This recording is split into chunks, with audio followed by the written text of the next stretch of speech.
across the border. Hands across time. Lord, give us hands for Honduras, and let them serve all mankind. May the walls we build today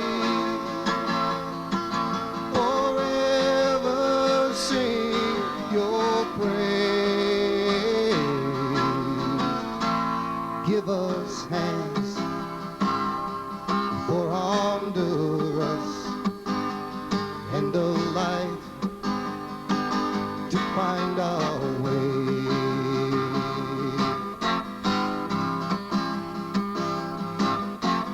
Hands across cultures, hands across speech.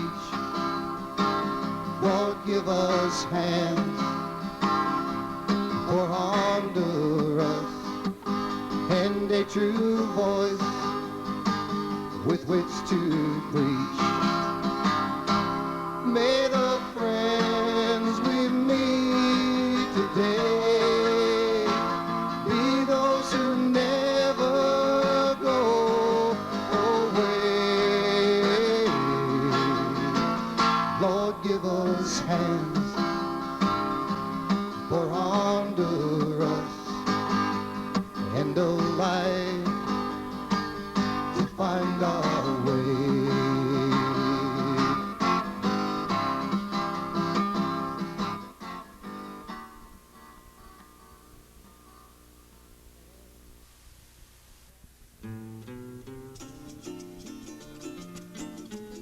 For people not involved in the ministry, or in particular people not involved in missionary work, it's not unusual at all to hear someone ask the question, why would someone give up so much to help others so far away? But an even more puzzling question might be, why would a couple like John and Audrey Spence, who could be ready for retirement, take on the monumental task of building a hospital in a Central American country so far away from the convenience of home and family? In this upcoming interview with John Spence, I think you'll agree that it becomes apparent the overwhelming motivation for what he and his wife Audrey do in Honduras is simply driven by love. Hospital Buen Samaritano, or the Good Samaritan Hospital, was first the vision of Dr. Edgardo Sierra, who asked me if I would build for him a hospital. The purpose of the hospital is to attend to the sick primarily, but a means of evangelism. Dr. Sierra prays with his patients. Dr. Sierra will develop a staff of Christian personnel. All doctors, all nurses, and everybody who works in the hospital will be Christian. People who know the Lord and know how to pray with people. People who care. Being the Good Samaritan Hospital, it's our purpose to have on hand a Samaritan purse. The Samaritan opened his purse and paid the expenses. Now, we can't run a hospital unless we pay the expenses, and so we will look to provide a Samaritan's purse so the bills can be paid. The Good Samaritan Hospital will have two operating rooms. It will have an operating theater where young doctors can observe the work of the director of the hospital and learn techniques. It'll also have a school of nursing. It'll have a separate annex for the emergency room and a triage area. It'll have a great outpatient business because there are so many people who just bring their children for cough and for upper respiratory problems and deparasite them and get some vitamins and things of that sort. So there'll be a big outpatient area in the hospital. But there will be some private rooms. There'll be pediatrics. There'll be obstetrics. We hope that our recovery room will have enough equipment in it, we could almost call it an ICU or intensive care unit. There will be some general wards where we can really keep the costs down for people who just can't or don't want to pay other bills. None of the costs will be high in comparison to American costs, stateside costs.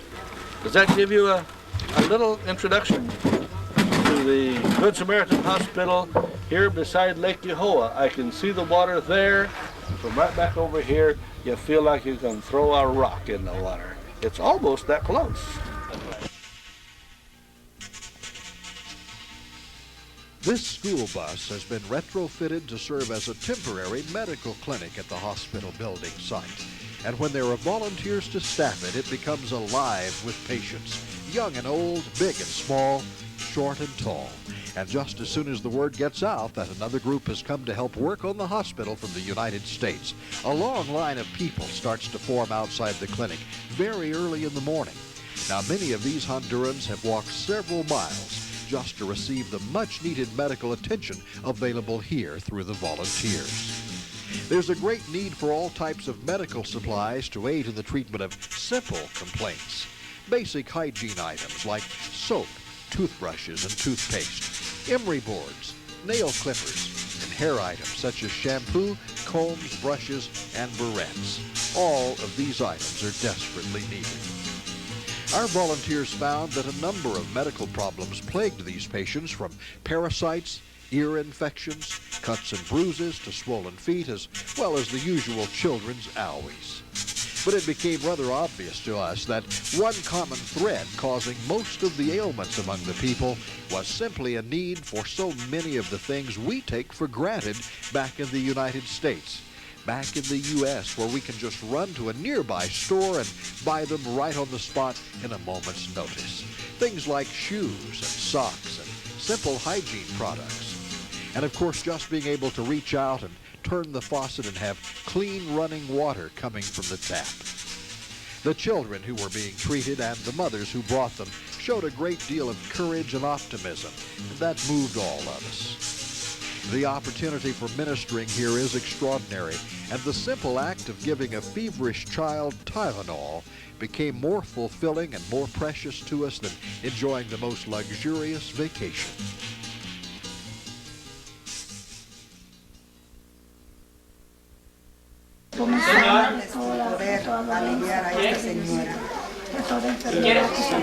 May she receive by faith the healing that you want to give to her.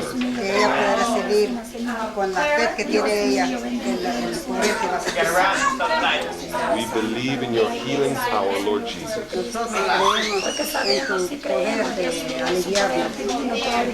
Heal her now, this very day, in Jesus' name. Padre bendito, en el nombre de Jesucristo, declárame libre, Dios mío, por el poder suyo, Dios mío, bendito de los cielos. Tú llevaste, Dios mío, las enfermedades, Señor. Tú cargaste las dolencias y por tu llaga fuimos todos curados, Señor. Gracias le damos, Dios mío, en el nombre de Jesucristo.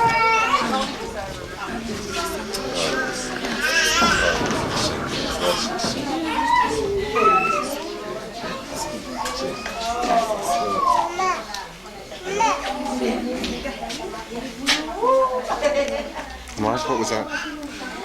Just praying for sinuses. I feel bad because I have some Afrin nose spray, something that's almost priceless, I guess, over here, and she has a tremendous sinus infection and needed it cleared up yesterday, and I have some in my suitcase, and I had forgotten to bring it. And I didn't get the chance to pray with her yesterday, but so today that's what we were doing, and I know that the Lord is very faithful to me to minister that to me as I pray when my sinuses are all blocked up. So we're expecting a miracle here, and she was going for it. She was praying the whole time I was. I don't know what she was saying, but she was thanking the Lord for that provision of healing, so we expect that. Beautiful. Yeah. Do you get headaches with worms? Do any good? Oh no, then they get some to take home. And then she writes the directions how often and how much. Worms. Oh, so she thinks she has worms? She has this right She now. has. Yeah. She has And this worms one, and she she's got has to headaches. take some right away, and then she takes a little bit more. Your eyes get red. I wonder if they're having a sinus allergy. It sounds like it. So Yeah, a many lot of have people it. are having that. I wonder if they're having With a lot of growth that is up it's here. if it's that time of the year when they're having allergies. Yeah, the pollen is a lot of pollen. ¿Y qué más? Te duele la cabeza, te duele los ojos y qué más. Y la lombriz, el estómago por la lombriz y qué más. No tienes gripe. So Jan, what are the ailments you're seeing here the most? She's got a cough too. She's got a cold and a cough. What kind of ailments are you seeing here the most? Besides I would say headache, worms, you know, parasites, diarrhea. sores, whether they're from bug bites or fungus. What can we do?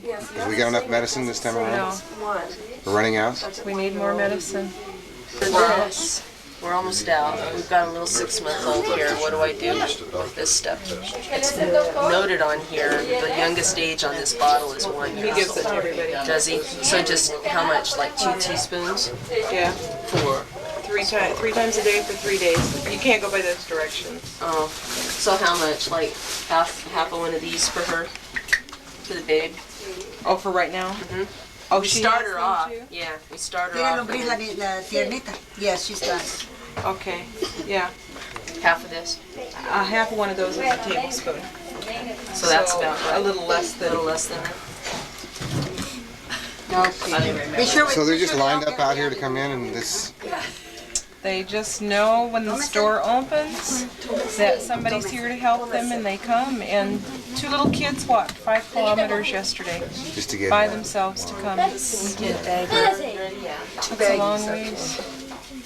I know you are in real life. It's just kind of like these conditions are something you've never worked under before. The conditions here? Yeah. Yeah, it's real primitive. Compared to what we have back in the Oh, States. yeah. It would be real exciting if you had all the medicines. What you really could needed. do, huh? Yeah. If you had everything what you really could Because accomplish. people donate medicines, but a lot of them aren't things that nurses can hand out without the doctor. I see. So you really need She's things got a that cough, they so can I give her a use. little bottle of cough syrup. I don't think she's got a cough. Oh, this one. Oh. Yeah, I think so. There's some antihistamine stuff, and she says she had that. Yeah. She's allergic. Well, I think it's from the cold. Of course, I guess that would be Okay, Clara. Here is. What is this? Oh, we got her to take home, and didn't she give the worm medicine for this one? Okay. Then there's 2.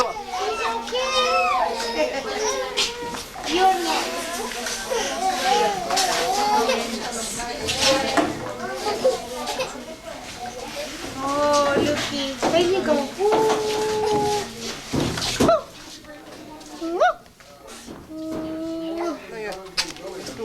These piggies, huh? These little piggies.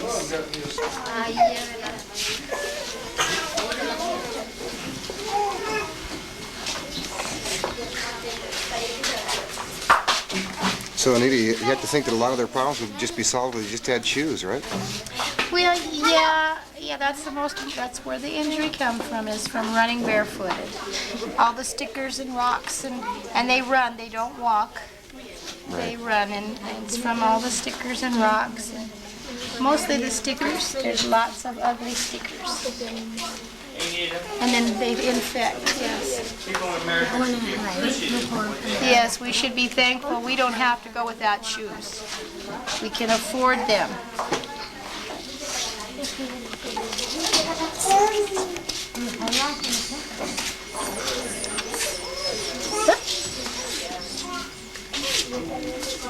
Does that feel good?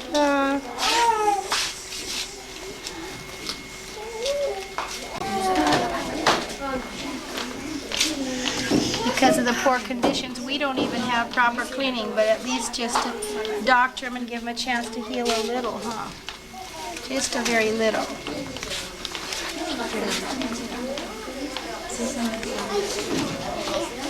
Okie dokie. Okie dokie.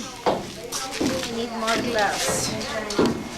They have no shoes and they walk around and there's everything you can imagine is on this grass because they've got thorns and they've got animals and they just get everything, sores, and then they get infected and then nobody to take care of them. There's very little first aid here, so they need a lot of attention that way. I had put a needle on there, didn't want to get pierced. Thank you. Let's get some shoes, some zapatos for these kids. What do you say? Yeah, if they could use some, if they could only have some shoes. I'm leaving. They need shoes. Yes, zapatos. And socks. Yes. Did you save some or did you As many as Thank possible. Do it. Personally, if I was single, I'd move here, and I want to stay here. I want to work in the hospital, work down in the clinic. I think it's great in America or in the United States. I don't find any real reward in what I'm doing, but since I've been down here, it's a lot nicer feeling. They're blessing me much more than I'm helping them, but yet they appreciate every little thing I do, and it really makes what I'm doing, I don't care how much there is to do, it really makes it worthwhile. Okay, now I know in real life that you're what they call a licensed practical nurse. Real life, yes. Back in the States, you're a licensed practical nurse. Uh-huh. What is the difference between what are the real needs that you see here in terms of the health care that these people need? Well, most of all, they're ignorant. I mean, it's uneducated. They don't know that you don't pick things up off the ground and eat it, like babies who eat dirt and the mothers who let them do it. They go out and play with dirty hands and come in and eat. That's how they get their worms and their parasites. And I don't know if you were in the clinic when we were giving out all this worm medicine, but that's why, because they don't know sanitation.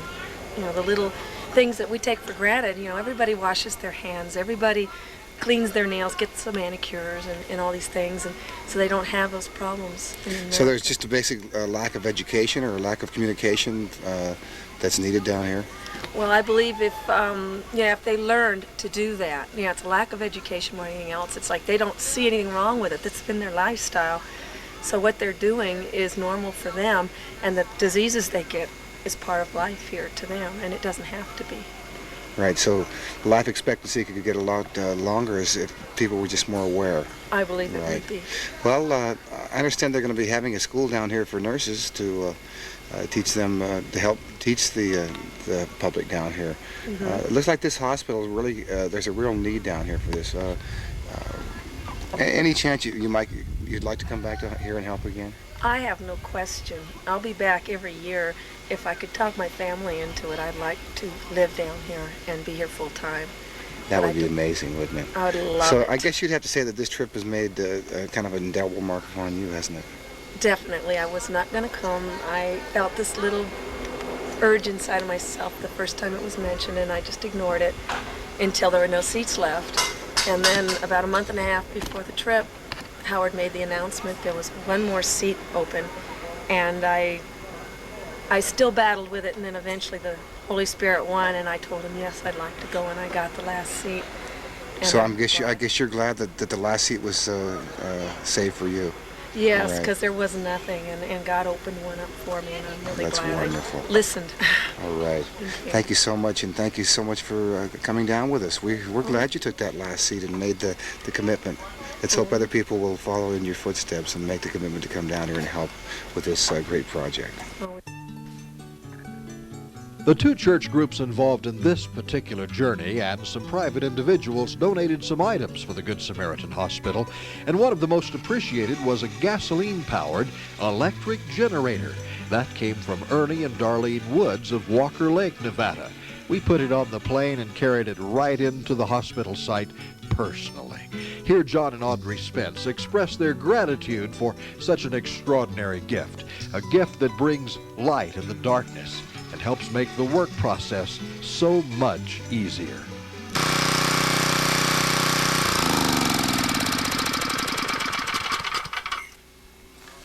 Ernie, you just can't know how proud we are of this generator that you bought for us and sent down here with the group.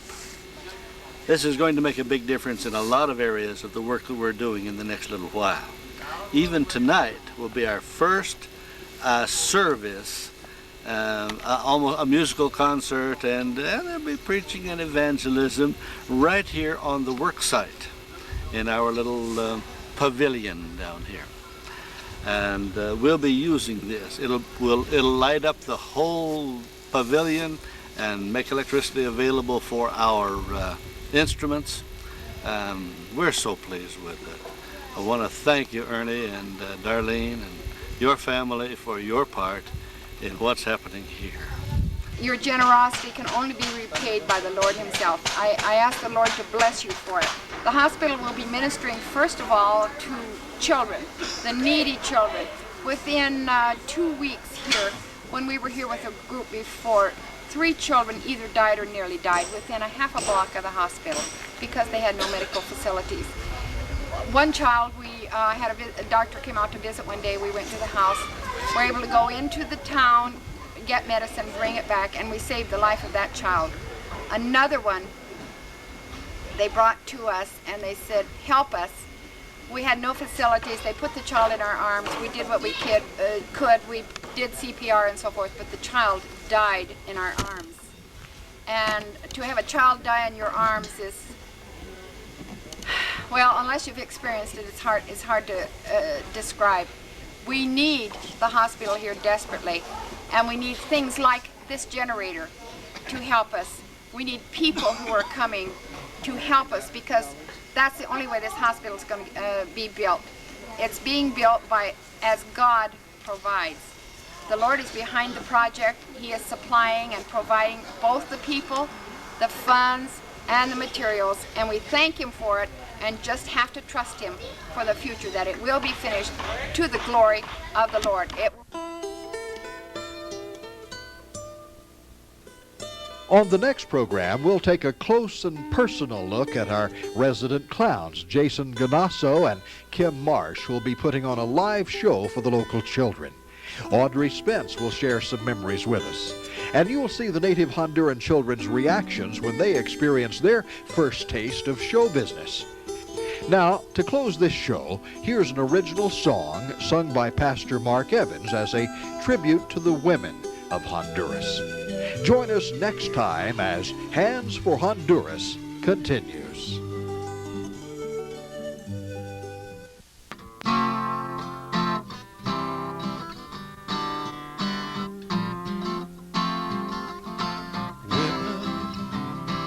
Bring your children. Women, wash the clothes. Women of Honduras, reach down in our soul. Women, teach your children. Women, draw water from the well. Women of Honduras, we've fallen in your spell. Oh, how we wonder at your spirit, your strength merely to survive. We see a hope that's deep within you, revealed through your simple life. Women, feed your children. Women, cook the meals. Women of Honduras, show us how to feel. Women, heal your children. Women, dress them up. Women of Honduras, fill our loving cup. Oh, how we wonder at your spirit, your strength merely to survive. We see a hope that's deep within you, revealed through your simple lives.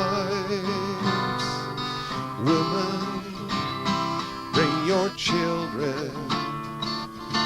Women, carry your heads high. Women of Honduras, we hear your desperate cry, and you'll find your just reward in the great by and by.